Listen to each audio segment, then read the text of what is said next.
तो जी good news है कि इटली ने भी अपनी इमिग्रेशन ओपन करने का ऐलान किया है। आजकल यूरोप में अच्छी अच्छी चीज़ें हो रही हैं। और आपको बता दूं कि ये जो सनाटोरिया में ये जो अभी नया नया अभी इकदाम होने जा रहा है और इमिग्रेशन ओपन होगी, तो कौन से लोग इसमें फ़ाल कर सकते हैं और किन लोगों को पेपर मिलेंगे और कौन से लोग ऐसे होंगे जो इस प्रोग्राम का हिस्सा बिल्कुल नहीं होंगे। सबसे पहले आपको बता दूं कि सनाटोरिया ये होता क्या है। ये एक ऐसा प्रोग्राम आप लोगों के लिए लॉन्च किया जाता है जहाँ पे जो लोग यहाँ पे इटली में मौजूद होते हैं उनको लीगल किया जाए। किस तरह से लीगल किया जाए, क्या प्रोसेस है, ये आपको समझाने की कोशिश करता हूँ। इटली ने पहले ये अपनी इमिग्रेशन 2020 और 2021 में समझ लें ओपन की थी, कोई आज से 4-5 साल पहले। और बहुत ज़्यादा लोगों को यहाँ पे टीआरसी कार्ड मतलब कि इटली में परमिट वगैरह मिल गए थे और लोग यहाँ पे पक्के हो गए।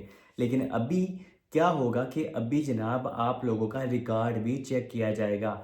और सबसे बड़ी बात है कि ये जो प्रोग्राम्स होते हैं ये इटली की गवर्नमेंट की तरफ से लॉन्च किए जाते हैं कि यार जो इंसान यहाँ पे मौजूद है, मिसाल के तौर पे अगर आप एग्रीकल्चर में रहते हो, अगर आप रेस्टोरेंट की फील्ड में हो, या अगर आप किसी ऐसी जगह पे काम कर रहे होते हो, तो इसमें आपको जो पेपर लेने देने का काम है ना, वो समझ लें आपके बॉस के ज़िम्मे होता है। ज़िम्मे कैसे होता है, आसान लफ्ज़ों में समझाता हूँ कि आप मेरे वर्कर हैं, मेरा एक रेस्टोरेंट है, आप मेरे पास काम कर रहे हैं, तो मैं गवर्नमेंट को रिक्वेस्ट करूंगा कि हाँ कि ये बंदा मेरा बहुत अच्छा वर्कर है और मैं चाहता हूं कि मैं इसे हमेशा अपने साथ अपने काम पे रखूं, तो प्लीज़ इसको रेजिडेंस परमिट ग्रांट किया जाए। तो जो लोग पहले से यहाँ पे मौजूद होंगे ना इटली में, ये उन लोगों के लिए प्रोग्राम होता है। ऐसा प्रोग्राम नहीं है कि जो लोग नए नए ताज़ा ताज़ा आज के आज इटली में आके टपक जाएंगे तो क्या वो भी इस प्रोग्राम का हिस्सा हो पाएंगे, तो नहीं।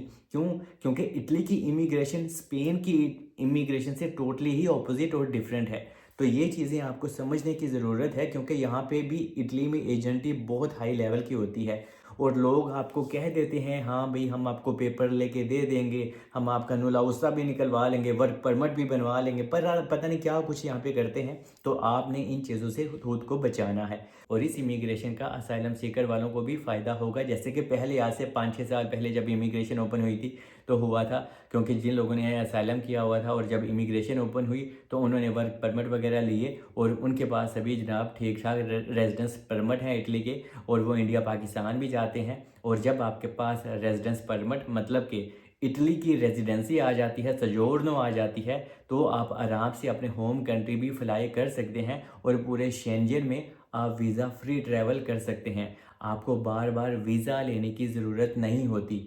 अगर आपके पास इटली की रेजिडेंसी वगैरह आ गई, सजोर्नो आ गई, तो जनाब अगर आपने नीदरलैंड जाना है, आपने सिर्फ अपनी टिकट पे करनी है प्लेन की या वाया बस, तो आप आराम से आ जा सकते हैं, वीज़ा लेने की कोई भी ज़रूरत नहीं। और आपको बता दूं कि अगर यहाँ पे आपको 6 से 8 महीने से ज़्यादा हो चुका है इटली में, चाहे आप किसी भी फील्ड में काम कर रहे हो, तो आपको एक अभी ऐसा एक बंदा देखना है। चाहे आप एग्रीकल्चर में हो तो आपको आपके ओनर से बात करनी है। तो फिर जनाब थोड़ा सा डॉक्यूमेंटेशन का प्रोसेस होता है, तो आपका ओनर आपके रेजिडेंस परमिट के लिए जनाब अपील करता है कि हाँ इस बंदे को एज सुन एज पॉसिबल इसको रेजिडेंस परमिट ग्रांट किया जाए। और बहुत बड़ी तादाद में इटली में लोग पेपर हासिल इसी तरह ही करते हैं। और यहाँ पे अंदर की बात भी बता दूं, अगर कुछ लोग कुछ एजेंट भी होते हैं जो आप लोगों से जनाब वर्क परमिट सेल करते हैं। मिसाल के तौर पे मुझे एक भाई ने कहा कि यार मैं एग्रीकल्चर में काम करता हूँ और वहाँ पे मेरा जो बॉस है ना, वो मुझसे 7,000 यूरो की डिमांड कर रहा है। तो ऐसे भी लोग यहाँ पे होते हैं, अल्लाह बचाए। ये जो इटली में पुराने लोग हैं ना, इनका जनाब जो ये घूस खाने का ये जो मैदा है ना, ये बढ़ता ही नहीं है। इनकी हबस हत्ता में नहीं हो रही पैसे कमा कमा के। इनमें से बहुत ज़्यादा इंडियन पाकिस्तानी है जो इतने बुरे बुरे काम करते हैं ना, हमारे एजेंटी गिरी करते हैं, आए दिन वीडियोस भी बनाते रहते हैं कि हाँ भाई हम आपके पेपर निकलवा देंगे। तो यहाँ पे ऐसी चीज़ें भी होती हैं। लेकिन आप कोशिश करें कि आप किसी तरह से भी आप किसी ऐसे बंदे के पास जॉब करें जो आपसे कोई एक्स्ट्रा चार्जेस वगैरह ना ले। आप उसके साथ ये कह सकते हो कि भाई ठीक है, आप मुझे अगर सैलरी देते हो तो आप सैलरी में से मेरा कोई 200-300 यूरो मुझे कम दे दिया करो, लेकिन मैं आपको एक्स्ट्रा चार्ज से 5,000 या 6,000 यूरो बिल्कुल नहीं दे सकता।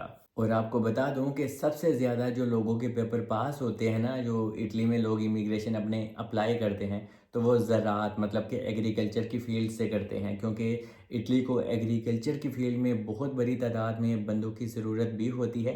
तो इसी वजह के कारण इटली जनाब नए से नए प्रोग्राम भी निकालता रहता है, जिससे इटली को तो फ़ायदा होता ही है, लेकिन ये है कि हम लोगों को भी काफ़ी ज़्यादा फ़ायदा होता है कि हम लोगों को पेपर मिल जाते हैं, जिससे हम अपने घर वालों को मिल सकते हैं आ जाके। क्योंकि एग्रीकल्चर की फील्ड में लोग ज़्यादा वर्क परमिट अप्लाई करते हैं और ज़्यादा अपनी इमिग्रेशन अप्लाई करते हैं, क्योंकि एग्रीकल्चर की फील्ड में जो हमारे देसी लोग हैं वो ठीक ठाक जनाब उनका दबदबा है। दबदबा मीन कि वो पुराने हैं यहाँ पे, और उन्होंने पूरा पूरा लैंड भी खरीद लिया हुआ है, ज़मीन खरीद ली भी है, या फिर वो किसी इटालियन के साथ मिल के एग्रीकल्चर का वो पूरा ज़मीन का काम संभालते हैं और आगे वो चौधरी बन के दूसरों को वर्क परमिट वगैरह सेल करते रहते हैं। तो ये बहुत ही एक बड़ी वजह है। इसी वजह के कारण उनकी दुकानें भी ठीक ठाक ऐसे मौक़ों पे एजेंटों की ठीक ठाक चलती हैं। तो अगर आप इटली में ये पहले से मौजूद हैं तो बहुत जल्दी आप लोगों को जनाब एक पूरी डिटेल मिल जाएगी। इसके ऊपर मैं वीडियो न्यू पोस्ट भी करूँगा, क्योंकि इस महीने के एंड में, फरवरी के एंड में आप लोगों को गुड न्यूज़ ज़रूर मिल पाएगी कि आप लोग अभी अपने रेजिडेंस परमिट के लिए अप्लाई कर पाएंगे। यहाँ पे जो मेन ज़रूरी बात है वो आपको जानना ज़रूरी है। अगर आपने अपना रेजिडेंस परमिट अप्लाई करना है और अगर आपका नाम सिस में हुआ, तो इटली में आपको पेपर मिलने में 2 से 2.5 साल आराम से लग जाएंगे। ये सिस क्या होता है, बहुत ज़्यादा लोग क्वेश्चन करते हैं। इसको बोलते हैं शेंजन अलर्ट सिस्टम। मिसाल के तौर पे और आसान करता हूँ ताकि आप लोग समझ जाएं, सिस में नाम किस तरह से आता है। अगर आपने कोई क्राइम किया होता है यूरोप में, अभी यूरोप में क्राइम किस तरह का होता है, यहाँ पे बहुत ज़्यादा लोग असाइलम सीकर भी होते हैं इटली में, और बाद में लोग जर्मनी में या फ्रांस में जाके काम करते हैं। क्यों? क्योंकि इटली में भी आप काम तो करते हैं, लेकिन आपके पैसे इतने ज़्यादा नहीं बनते जितने आपके फ्रांस या जर्मनी जैसे कंट्री में बन जाते हैं। तो लोग खुद यहाँ पे गलत काम करते हैं। तो अल्लाह ना करे कोई ऐसा काम करते हुए अगर वो रास्ते में या बॉर्डर पे पकड़े जाते हैं, या किसी भी तरह का आपने कोई क्राइम किया हुआ है, तो आजकल पूरे यूरोप का एक ही सिस्टम है। तो पूरे यूरोप में जनाब, पूरे यूरोप के डाटा में वो आपका नाम डाल देते हैं कि फ़लाँ टाइम इस बंदे ने ये क्राइम किया था। तो इस वजह के कारण कोई भी यूरोपियन कंट्री आपका नाम सिस में डाल सकता है, मतलब कि शेंजन अलर्ट सिस्टम में डाल सकता है।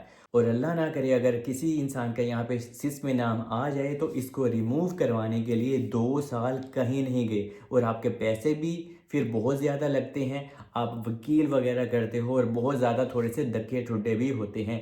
लेकिन अगर आप यहाँ पे प्रॉपर तरीके से रहते हो, टैक्सेस पे कर रहे हो और आपका कोई भी क्राइम नहीं है, तो इटली आपको रेजिडेंस परमिट भी देगा और इटली आपको वेलकम भी करेगा। लेकिन जब जब इमिग्रेशन ओपन होती है तो यहाँ पे एजेंट लोगों की दुकानें थोड़ी और ज़्यादा चमक जाती हैं, ये अब अलग ही बात है। लेकिन आपको बता दूं कि पूरे यूरोप में आजकल अच्छी बात ये है कि स्पेन ने भी इमिग्रेशन ओपन की है, अभी इटली भी करने जा रहा है, तो ये चीज़ें आजकल अच्छी हो रही हैं। क्यों? और अगर आप स्पेन की इमिग्रेशन अप्लाई करना चाहते हैं और नए नए आज के आज आप स्पेन जाना चाहते हैं, तो ऑफिसली स्पेन फ़िलहाल आपके लिए आज से ही इमिग्रेशन ओपन करके बैठा हुआ है, आप स्पेन में जा सकते हैं। मैंने कल ही वीडियो पोस्ट की है, उस वीडियो का लिंक मैं डिस्क्रिप्शन में भी दे दूंगा, स्पेन वाली आप आराम से देख सकते हैं और वो समझें उस वीडियो को, और आप अपने लिए चाहें तो स्पेन में जाके भी अपनी इमिग्रेशन अप्लाई कर सकते हैं, जो लोग यहाँ पे फ़िलहाल इटली में मौजूद नहीं हैं। अगर आप यूके में हैं, फ्रांस, जर्मनी में हैं, तो जनाब स्पेन आप लोगों के लिए सबसे अच्छी ऑप्शन है। बाकी स्पेन वाली वीडियो का लिंक मैं डिस्क्रिप्शन में दे दूंगा, आप वो आराम से देख सकते हैं।